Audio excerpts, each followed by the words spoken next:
What's up? What's up? We did it. We did it. We're going to start just firing through those, all right? Now I just do it to see how you're going to react. Here we are, episode 8 on Sunday, August 3rd. We're recording this. Right. I jumped the gun Welcome there. to No Homo. Welcome to the Homo. I'm all over the place. See, this is a mess. This is going to be a fun one. I'll tell you out of the gate, this is going to be a fun one. This is No Homo. I can't even do this part right. This is the No Homo podcast with Jonathan and Tom. I'm Jonathan. I'm Tom. Take over, please. I'm glad you got that part right. This is episode 8. We're recording on Sunday, August 3rd, but you guys won't hear this for a week and a half. And the reason we're doing that is we're both about to go on different vacations. And so we're recording a bunch of episodes early. Yes. Different vacations, unfortunately, not together. Right. So, yeah. Unfortunately. Yeah. So this won't be the up to the minute which I know news, and then just like that podcast, y'all are that everyone tunes in for the hot takes. But we've got plenty to discuss. We do. If we can hold it together today, it's a Sunday podcast, so that's a little bit different. It's a different vibe. It's also Sunday after we got to hang out this weekend, which was a lot of fun. We did. We went out Friday night. I'm still working on recovering. Came home from Sunday morning. Yeah, Saturday morning. But either way, I like Sunday morning too. I like. It feels like it. Yeah, we've never had a weekend like that. We should do that. Okay, let's do it. This was a fun weekend, though. It was. This is going so well. Oh my God. Welcome to No Homo. Okay. For real. We can do this. Yeah. Because I'm not editing this shit out. We got to do it. We got to get in. All right. We have big news this week. We have big news. What's our big news, Tom? We were in The Advocate, wrote an article about us. Christopher Wiggins. Wiggins. Shout out to Christopher. Thank you so much, Christopher. It's a really lovely piece. It's very kind. We sat down in the Zoom with Christopher a couple of weeks ago, I guess, or I don't remember, a couple of weeks ago. And today is International Friendship Day. So when we're recording this on August 3rd, Sunday, it is International Friendship Day. And we were interviewed because we're friends. Gay guy and a straight guy who are friends. Yeah. You talk, because I'm going to look up the title of the article because I love it. I don't have it right in front of me, but the title of the article is so good. The title's pretty good, yeah. Yeah, I mean, we're so honored. Thank you, Christopher, for reaching out and for writing such a nice piece. It's pretty cool to be recognized. We're only 8 episodes in. This is super exciting for us. And it seems to be part of a larger trend. Out Magazine just this week released an article titled "Straight Men Don't Have Enough Friends. Could Gay Men Be the Cure?" So basically, we're super zeitgeisty right now. Yeah, we're center of the zeitgeist right now. We are. It's very exciting. I'm proud. Yeah, it's just I guess it's the kind of the tagline that one is straight, the other is gay. Together, these best friends are reimagining masculinity. This is the part that I like. Their friendship is a love story, just not the kind you're used to. That's right. I love that too. Yeah. I love when they call you the loud one. And I love being called physically muscular. Physically muscular, strong daddy vibes. That's right. I do want to point out that it's one of the parties you like to come to with me is Rect. It's a gay party. Yeah. And it's spelled WRECKED. Although I like Christopher's spelling is sexy and chic and kind of sounded like it was kind of like a fun sexy German or something. I would go to that party. Either way, shout out to Rex. Great party. Yeah, you would like that party. But anyway, go check it out. It's a cool article. Again, thank you, Christopher. Thank you, The Advocate. We're honored. Thank you. We're honored. Yeah. We are also muddy brained. I'm sorry. Yes. You want to tell us why we were? Let's talk about yes. Friday night. We can do it. I can lock in. Friday night we went to Sheila, a party. And this time it was out in. Is it always at the same venue? It has always been at the same venue. Yep. Okay. Like deep Queens, deep Brooklyn. It's in Ridgewood, Queens. Okay. Yeah, but not far from nowadays. Great. Party thrown by my friend Robert Smith, really talented party promoter. I think Sheila's been on for about a year now. And it's just a great scene. It's a really fun vibe. He does a really good job of curating the music, the DJs, the look of the party, the feel of the party. It's very welcoming. Yeah. And you came and your wife Jen came. Yeah. And part of the reason was to celebrate my betrothed's 42nd birthday. Nekwan's birthday. It was such a joy to celebrate. And it was a blast. You guys have been talking about this party for a while. I know that you've been before, and I've been excited to go, and I was excited that it worked out this time. One sentence review? Oh man. Or words. Give me words. Yeah, words. I felt. do words. I felt.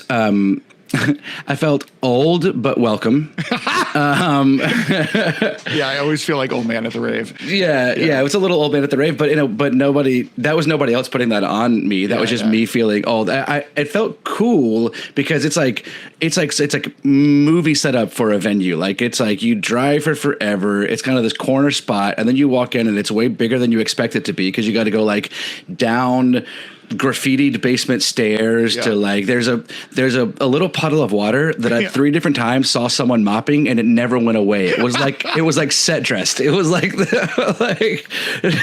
you know you are getting into mopping to put it back. Yeah, they were bringing the water back. They're like, oh, someone dried up the water spot. It really helps the vibe to have this little puddle here in the corner. It really does. Yeah, it's a super cool venue. It was very it was down. It was like a basement party, but it didn't feel like a basement. It was plenty open. It was like really nice space. Like you said, the vibe was cool. The lighting was very cool. The music was good. I'm not in enough to like know the difference in music really, but I like things that sound good, and it was good music. We had a great time.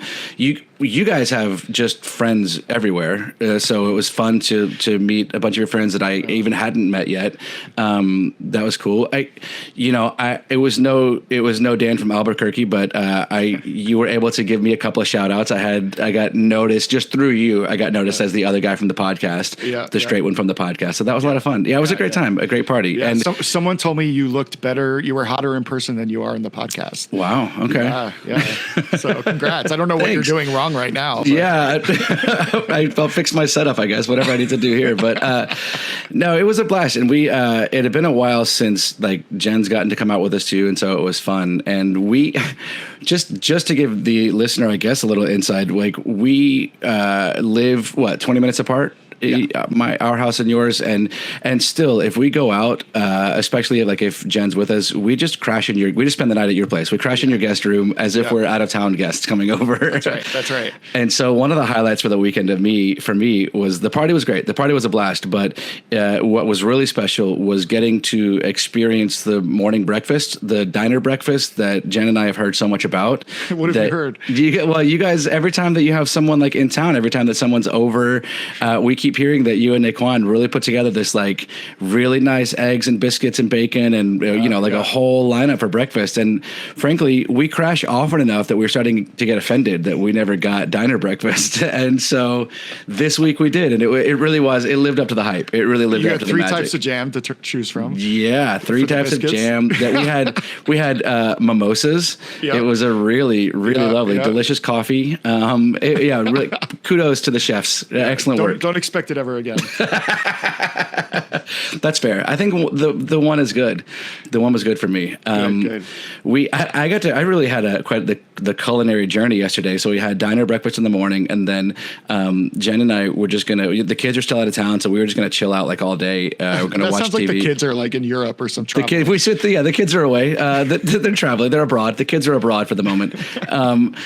We went to Trader Joe's to grab some snacks, because you can't, once there's a Trader Joe's around, you can't go to just boring regular snacks. But I'm not really like a Trader Joe's shopper. Like I know about it and I've heard about it, and Jen is much more the expert, but because of parking, parking was a mess. So she ended up dropping me off, and she was like, go ahead and go in and start picking out some snacks. Yeah, dude. Yeah. It was a mess. It was a mess. And it's like, I don't know if it was good or bad for my ADHD brain, because there's like no real rhyme or reason to the way they do that. Like the snacks, the regular grocery store kind of makes sense, I think. Like if you're going for regular stuff, but they have their just like goodies scattered asunder. Everywhere. Like just picking out, you just have to walk, and you don't know what you're going to find, which was lovely, but also like. What'd you get? What did we get? We got some. We got Scandinavian. I always say this: Scandinavian swimmers. I think is what they're called. It's the Trader Joe's Swedish fish. Yeah. But they're delicious. We got some kind of standards like yogurt covered pretzels, dark chocolate covered raisins. But we got a Caesar salad snacks. dip. What's that? Caesar, those are the healthy snacks. The healthy snacks, that's right. Yeah. A Caesar salad dip, which I was like, I don't know, sure, let's take a swing. It was delicious. It was exactly, I don't know what to say it was, except for exactly what you want it to be. It was like just enough Caesar to work as a dip. That's all I can say as a pitch. Did you destroy the snacks yesterday? Are there any left? Oh yeah. Well, we also got a pre-made lasagna and lemon ricotta ravioli. So that was like the main course. So those were phenomenal. Those were delicious. And then it was just snacks before and after and around all of that. Amazing. Yeah, it was really good. We had some ice cream already at home. We got some like chocolate covered pretzels / like a mix bag and put that on some ice cream. It was delicious. Nice. Yeah, really, really good. Well, I took Naquan out for a steak dinner last night. Oh, say more. His birthday. I struggled a little bit getting through the dinner, but I did.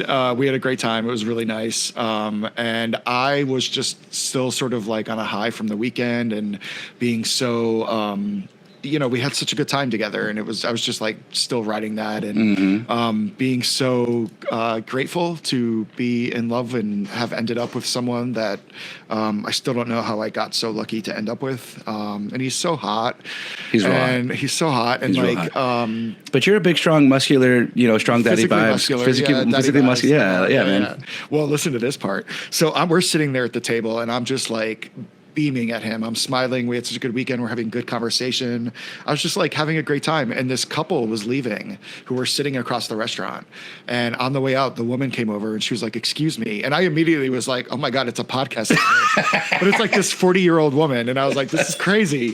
And she said to me, she goes, "I just want to tell you, you are the most visibly joyful person I have ever seen in my life." Wow. And I felt the need to tell you that. I started crying. Wow. I've never been told that before. I don't think of myself as joyful. You've maybe never been that. So that's not visibly joyful.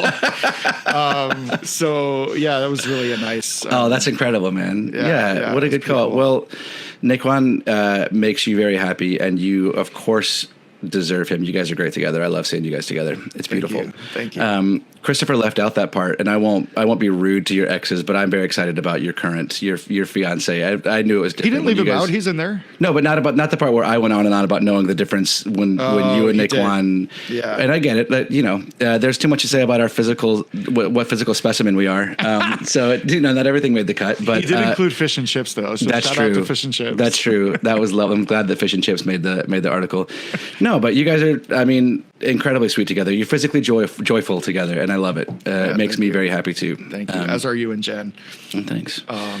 So there's no And Just Like That this episode. Yeah. And the reason is because we're recording out of time. So and we already, on the last episode, already acknowledged the news, the sad news. The sad news. And listen, let's just go ahead and get ahead of the rumors. The No Homo podcast did not have anything to do with getting it Just Like That canceled. Okay, I know that that's what's out there.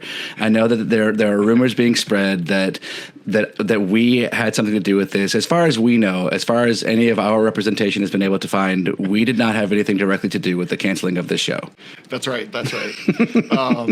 I want to read a quote from an article that New York Magazine put out within hours of the news, and it's so funny. And I can't find the name of the writer, so apologies to the writer. But I'm going to go ahead and read this quote from this article. On August 1st, 2025, in the middle of an innocent workday, HBO murdered And Just Like That without warning. The show, only 3 years old, though also in some ways 27 years old, though also ageless, is a staggering snapshot of whatever happened to the collective consciousness post-2020, remained a fascinating object for every moment of its brief and wonderful life. To judge it on a spectrum of good to bad would have been missing the point entirely. And Just Like That was a state of mind, and that mind was in a coma. It was a place to go for 44 minutes a week, a windowless white room filled with nitrous oxide. It was a safe and necessary container for our wild and dangerous national id, which will now roam unchecked and destroy us all. It's such a good quote. It's such a good quote. It's such a good way to encompass it too, because I've talked about it as a mirror to our bonker society. The way that Sex and the City mirrored what was happening in the early 2000s, this show mirrors the insanity of our current time. Yeah. But I like kind of like this approach better. It's more like this was a a reservoir, a respite for our bonkersness, and now who knows what happens? Now it's unleashed. It's unbridled and unleashed and let out into the world. There's another fun quote from a Vulture article that I'll let you read because Jen's the one that found it. Sure, yeah. This is from a Vulture article. This actually goes back to when they killed the dead person. Yeah. This was celebrating their Todd Wexley's husband. Yeah, they were. This is celebrating the choice to kill a dead character. Yeah. And just like that, takes place in a reality that resembles ours but is not. A reality unbound by certain natural laws that we take for granted as constant and unshakable. So rest in peace. There'll be Rest more. in peace. When we come back from our vacations, we will catch up on episodes 11 and 12, which we'll be missing. Yeah. And then we'll move on from. And then those of you that hate this section can rest assured it's almost over. I'm so sad to move on, but I get it. We need to. Let's keep going. It will hold its place in our collective memories forever. And we'll always love it and hate it for what it was. All right. What's happening in the world outside of us? Let's talk. Yeah. Well, I know you wanted to talk about the firing of our economic data collector, the head of the Bureau of Labor Statistics. Yeah, because as any good leader knows, if you don't like the outcome of a survey, fire the people who took the survey. Yeah. Just all you have to do to fix numbers is fire the people who told you the truth. Love it. That's great leadership. So for those of you that aren't following the news, and if you listen to this podcast, you already know, shame on you. Follow the fucking news. They just released the July job numbers report, how many new jobs have been added to the economy, which is many people follow this report as a sign of the health of the economy or the not health of the economy. And the numbers were not good. They were far from what was predicted for the month. And in addition to releasing that report, they also went back and revised the job numbers that were released for May and June.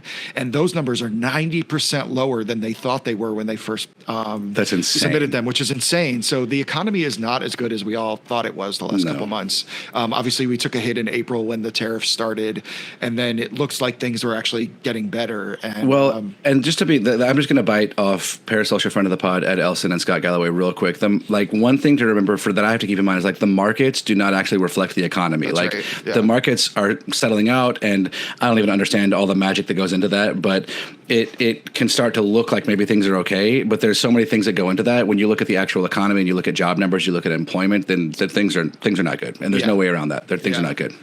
Yeah, and also, so firing someone like this is, this isn't the first time in history something like this is done. This has been done in Greece and China, Argentina, to name a few. It's a very authoritarianism move. It's very, very scary.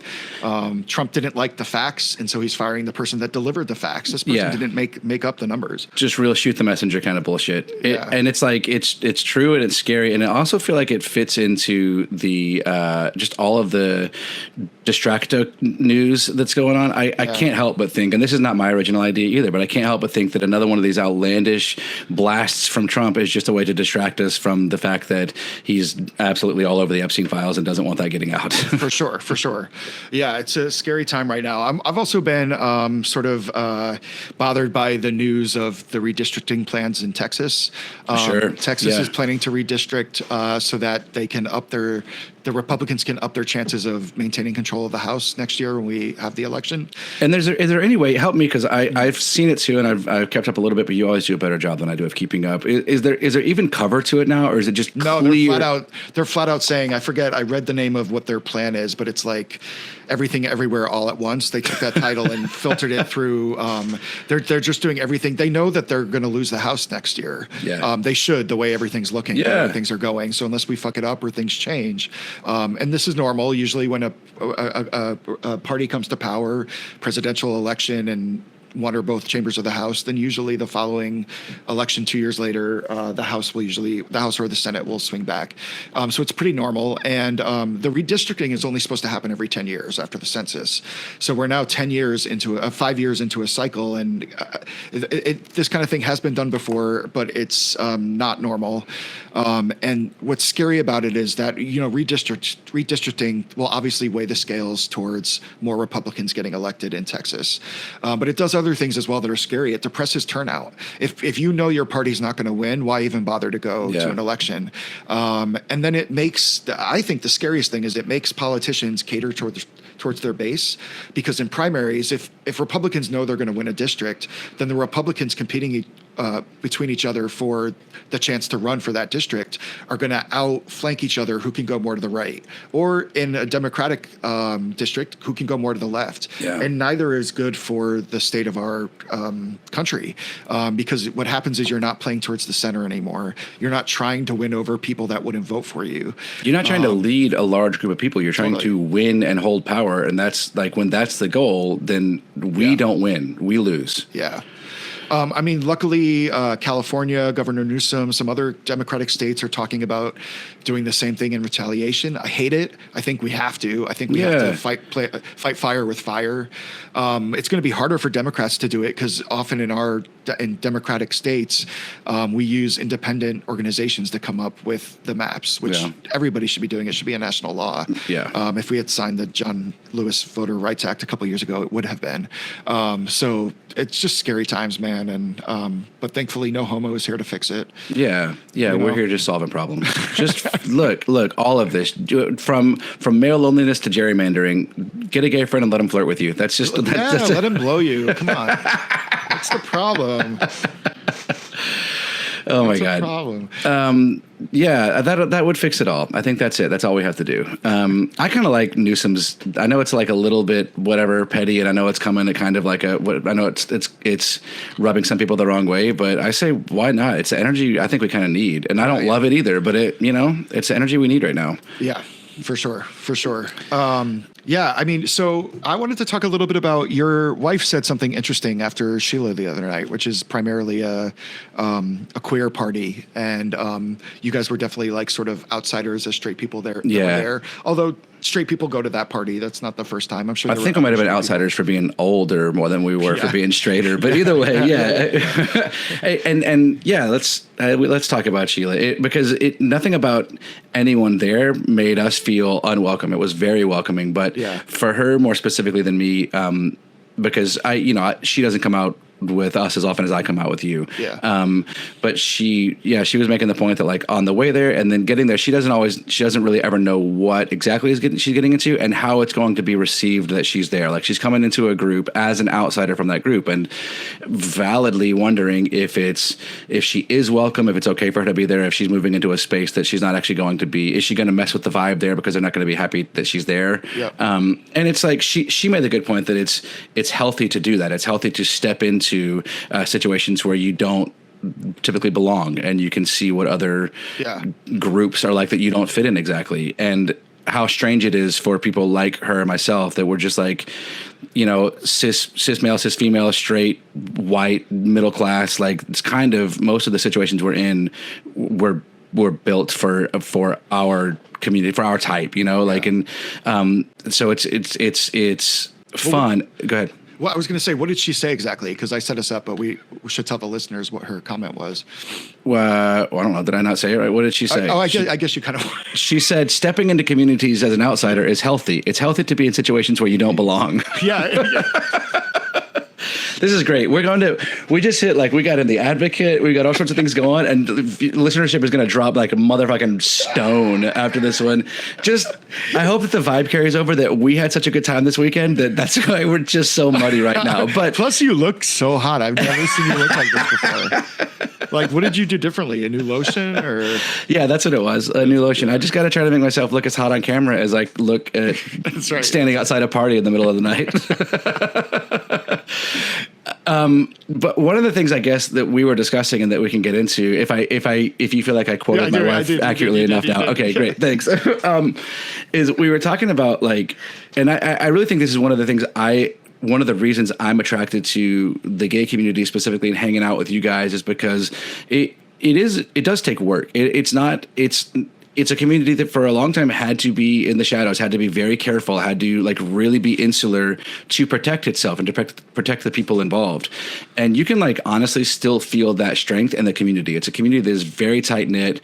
Like we were joking, we walked in and you guys hugged the first 8 people we saw, and Jen turned to me and she was like, kind of standing in a line. It was like it was like at the stairs before you go down to the cool like set dressed basement party. There's like a greeting party at the top of the stairs, and you guys stopped and ping ponged down the hallway to hug everyone there. And Jen and I are standing in the back, and we're like, "Do we do that? Do they know these guys, or is this just the greeter at the party? Like, I don't know how this works."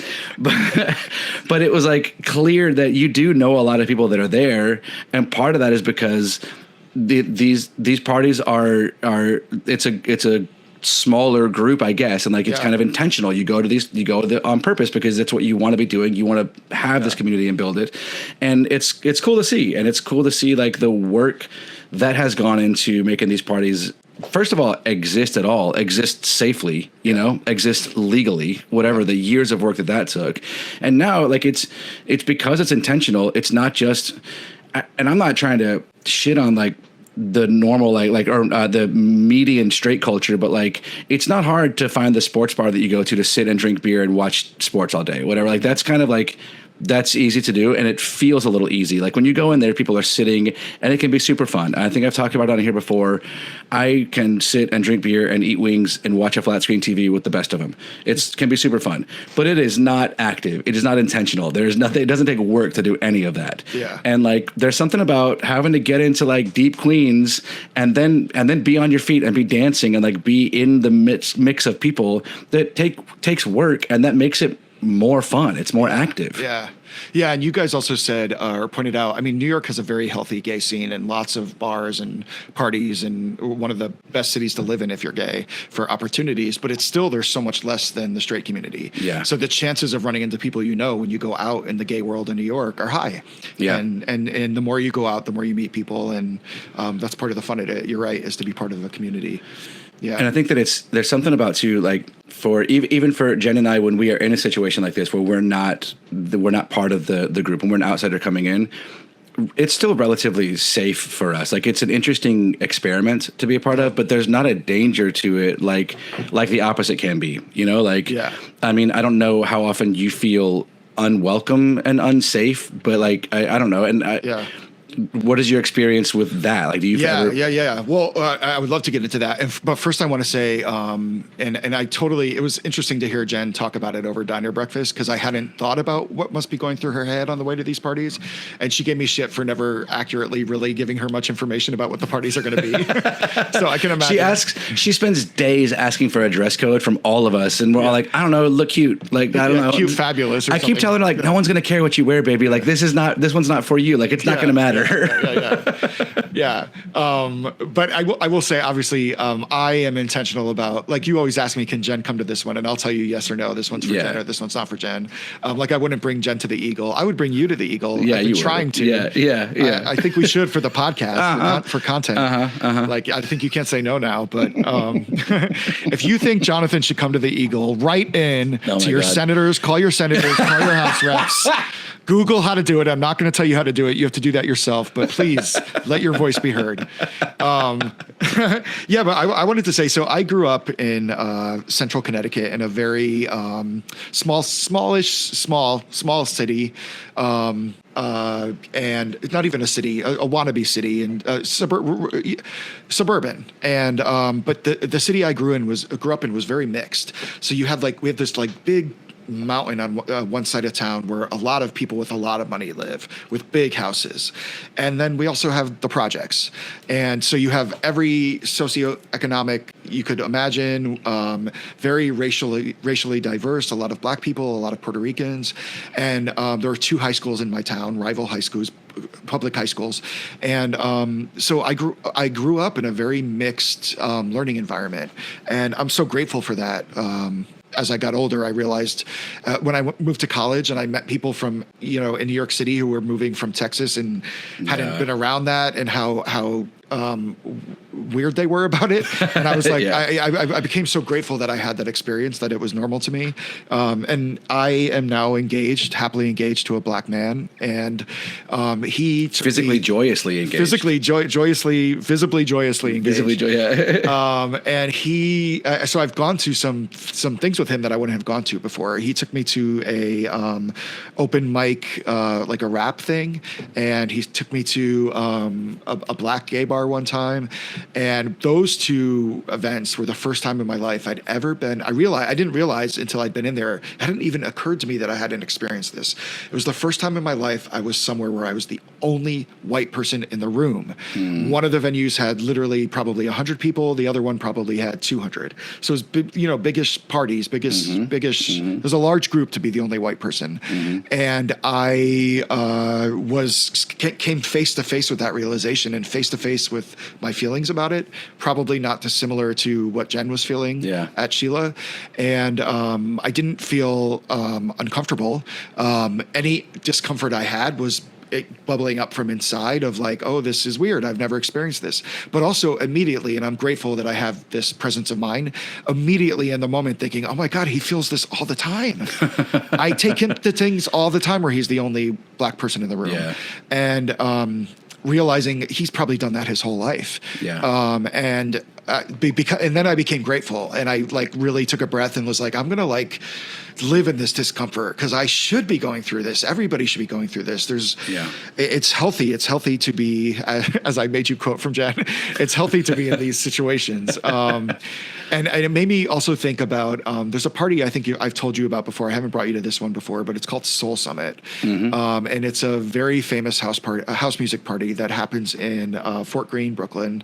It's like 30 plus years old now, I think. Fort Greene Park. And Fort Greene Park has it's sort of like a giant hill. So the top of the park is, you're at the top of this hill. And there's a big space there. And they've been throwing this outdoor in the summer, usually 2 or 3 times every summer, house music party. And it's free. So it's just in the park. You just show up. It's on a Sunday. Nice. Goes for hours. And it was very popular. It's a major event in the black community in Brooklyn, certainly, and if not New York.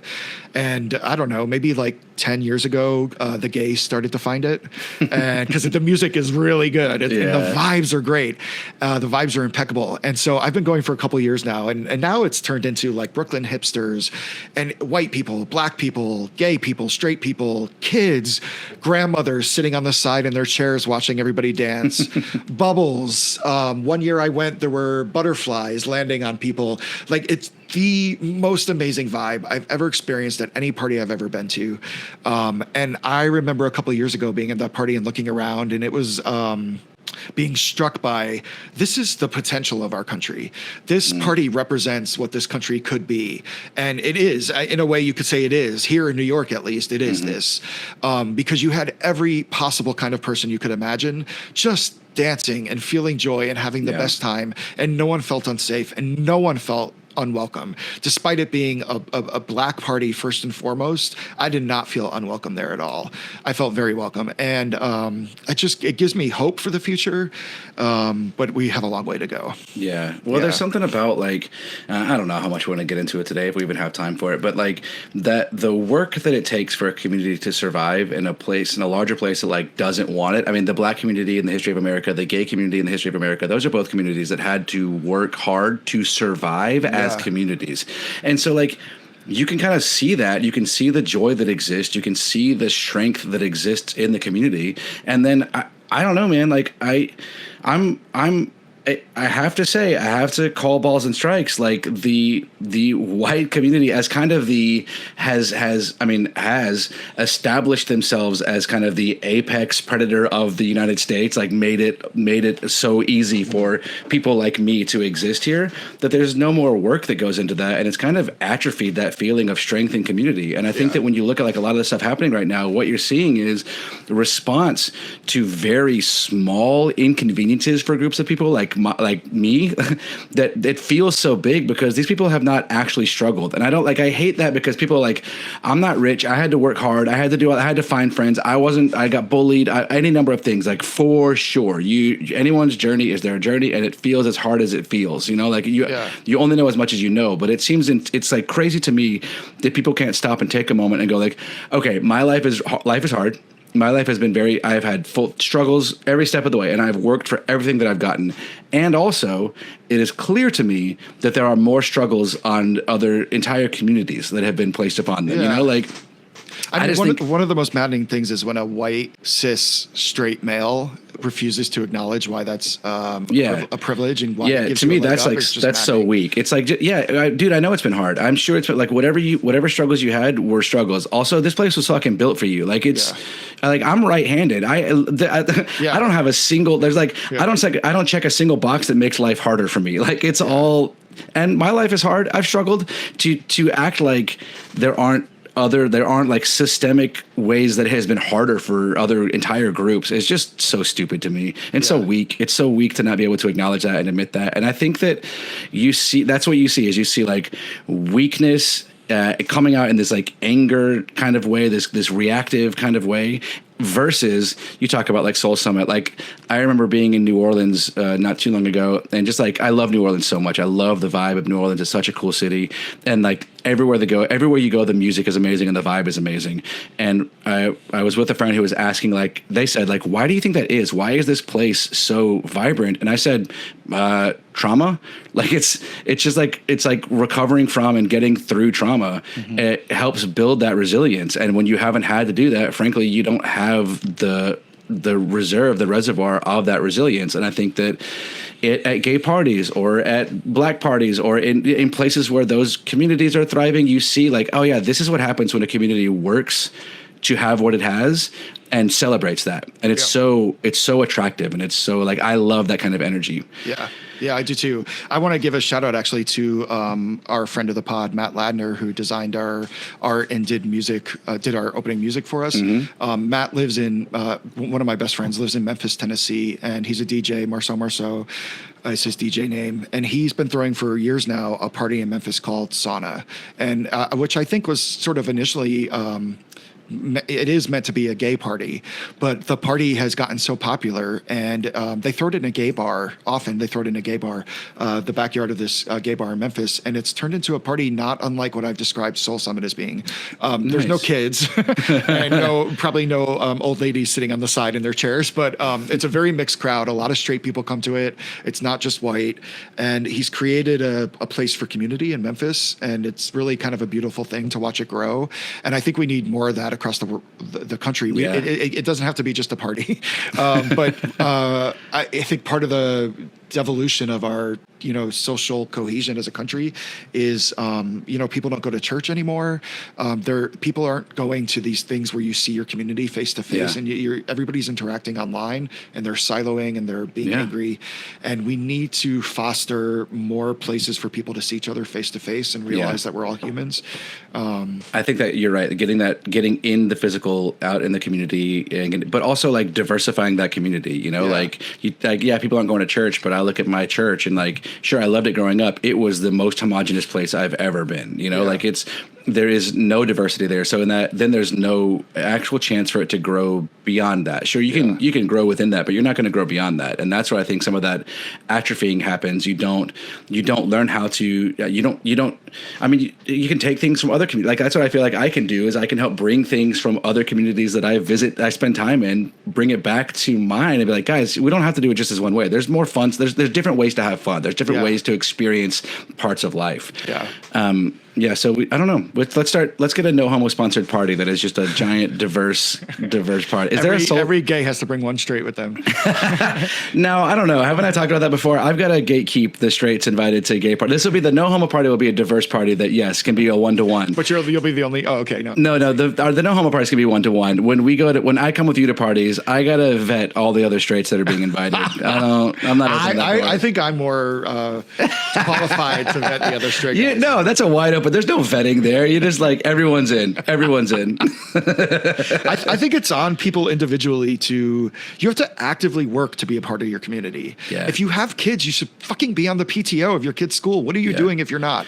Dude, I'm telling you, listen, this past year, I did like some volunteer work at the school. I helped, do a handful of things. I was often the only dude there. I was often the only father.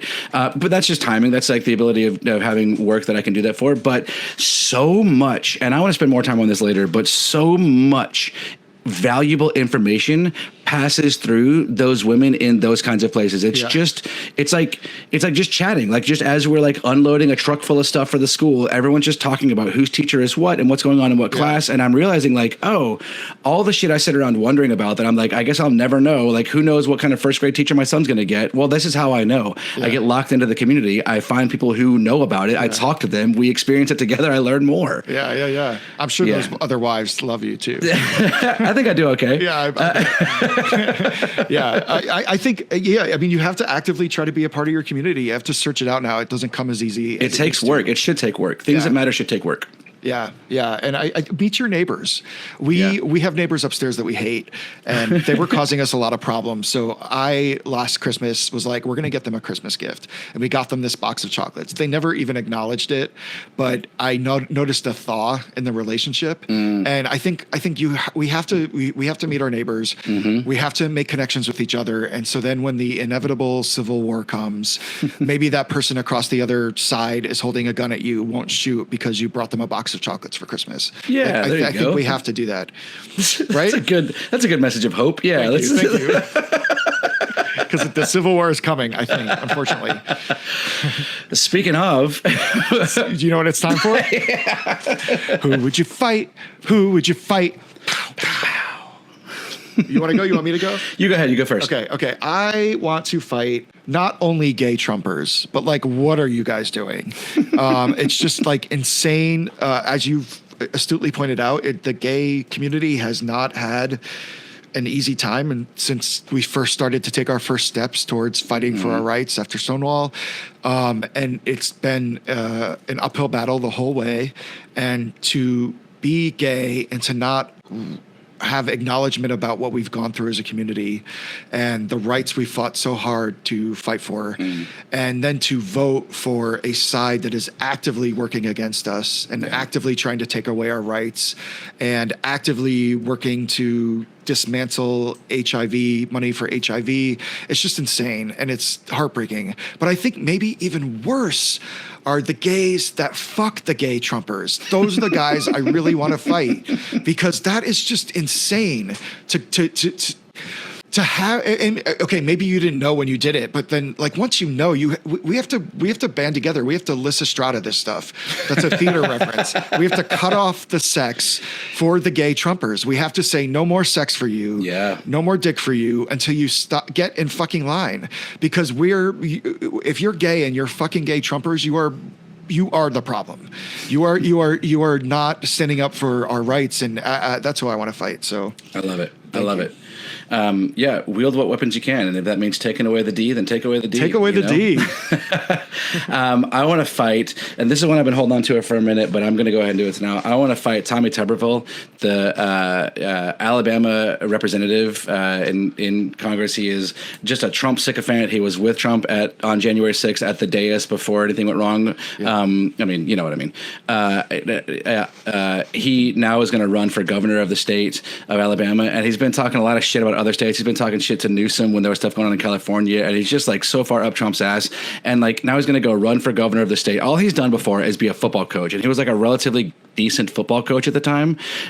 He coached for Auburn, whatever. We don't even have to get into that side of it, but there's no reason he should be in politics other than he's kind of a name in the state, and he's so far up Donald Trump's ass that he gets this position now. And meanwhile, like Alabama is still in the top 10 states for crime. It is a top 10 for violent crime. It's 51st in infant immortality. It's like counting districts. So it's like the worst place to be for infants and mothers. It's 50th in mortality. It's the 5th most obese state in the union. Oof. And this guy talks so much shit and has no point of reference and has there's no place he can come from that is going to be helpful. He's just a sycophant. And I have so little hope for the state of Alabama when a football coach who is just a Trump sycophant becomes governor. So I'm nervous, and I would like to fight him.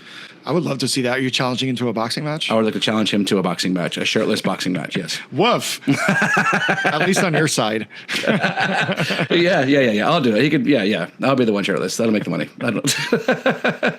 When are we doing a shirtless podcast? I don't know. Maybe it comes up. Maybe at when we hit certain numbers. Yeah, I was gonna say we have to tease something out. Yeah, okay, we keep joking about it being behind a paywall, and that's never. I don't know when that happens. We'll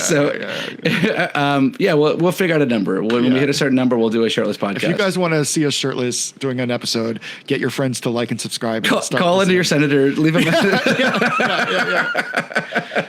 All right, I'm going to read us out today. Thank you, yes. All right. Thank you for listening. If you enjoyed this episode, make sure to like and subscribe to No Homo with Jonathan and Tom on all podcast platforms and YouTube. Graphics and music by Matt Ladner, and an extra special thanks to Jen Dorenbosch and Naquan Williams. The opinions expressed on this podcast are solely those of the host and are intended for entertainment purposes only. Extra special thanks. Excellent work there, buddy. Thanks. Love you. I love you. Bye.